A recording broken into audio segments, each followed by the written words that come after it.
So you spend a lot of time, you spend a lot of time advocating for clients, for the consumer. You do a lot of work in the media.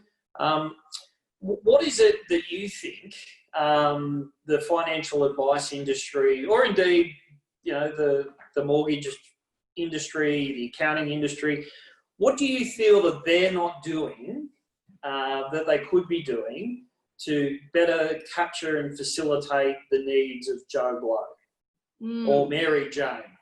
To not be discriminatory? All good, Rob.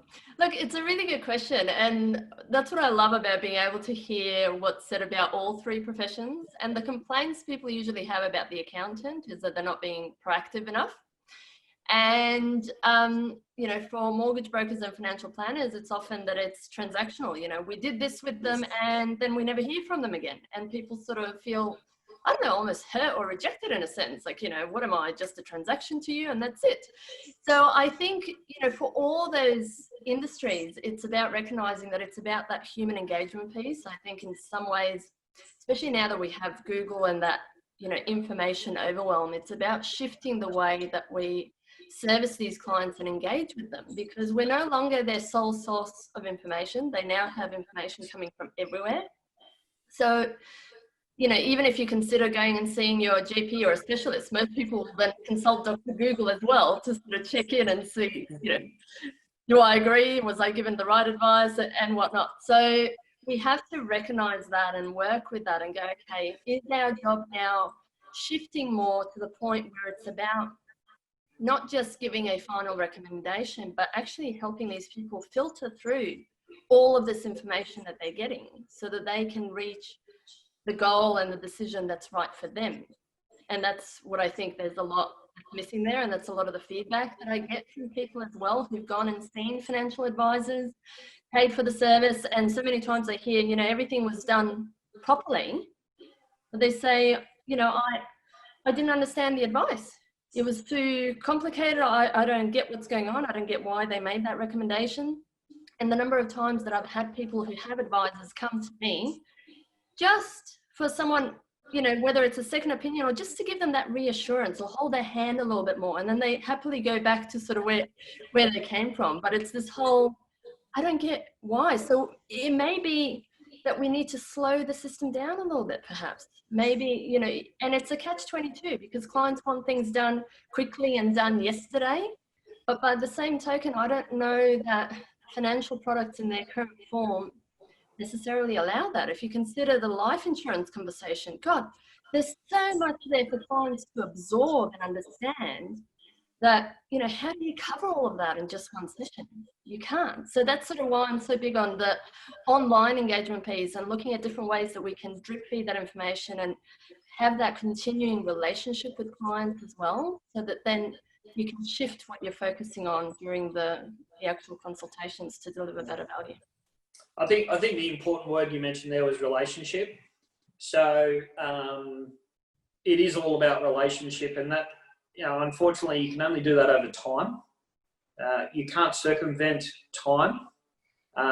So I think in regards to the concepts that you were talking about, is there a propensity for consumers to firstly invest that time and that money in getting that relationship established with a service provider? I think there is, and it sort of goes through that market research phase in a sense. And that's where social media is so powerful, where you can start to be building that relationship with them. Because they'll, especially something like financial planning, they'll be thinking about that for a while before they decide to proceed with it.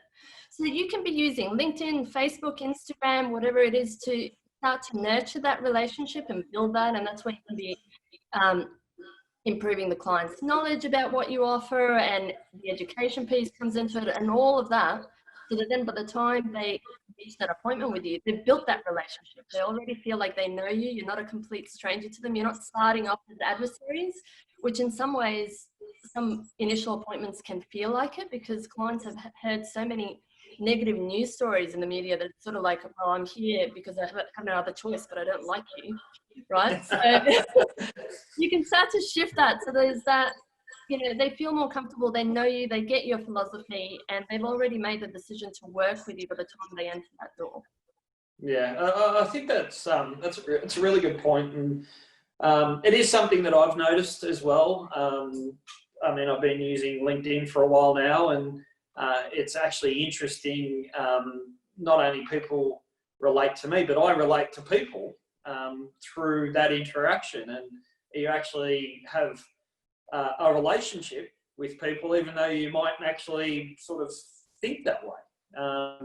So yeah, it is very interesting, and it's probably one of the more, I guess, positive outcomes of social media. There's a lot of negative that goes with social media, but yeah, I think that's a very good point. So are you saying that to be in a relationship business of any sort in the modern era, you need to be on top of social media, you need to be on top of electronic communication, all of these sorts of things? Is this really where it starts? I think it depends on the demographic that you're working with. You know, if you're working with a lot of retirees and that sort of thing, they may not be hanging out there. If you're working with young professionals, then absolutely. But this is sort of where they're from. This is where people these days even get their news from and all that. So if you're not there, then you have to consider, well, then how are you engaging with them? How are you reaching out? Because everyone's putting the junk mail into, you know, straight away into the bin. They're not seeing the advertising that way. They're reading their news on Twitter and Facebook and all of that. So how are they going to build that relationship with you? How will they find out about you if you're not there?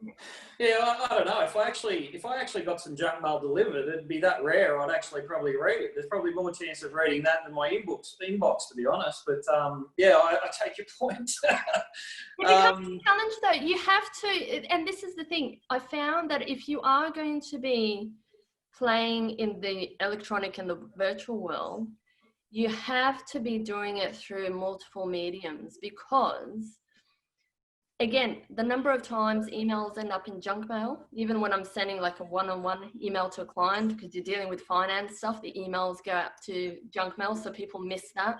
On Facebook, they're filtering through how many people will actually go and see your post. So it doesn't matter. You know, if you're feeling like you're not feeling the love because you have 100 people who like your page and you post something and no one engages, well, you have to realize that the stats show that only about 1% of those people would see that post, and then again only 1% of those will engage with it.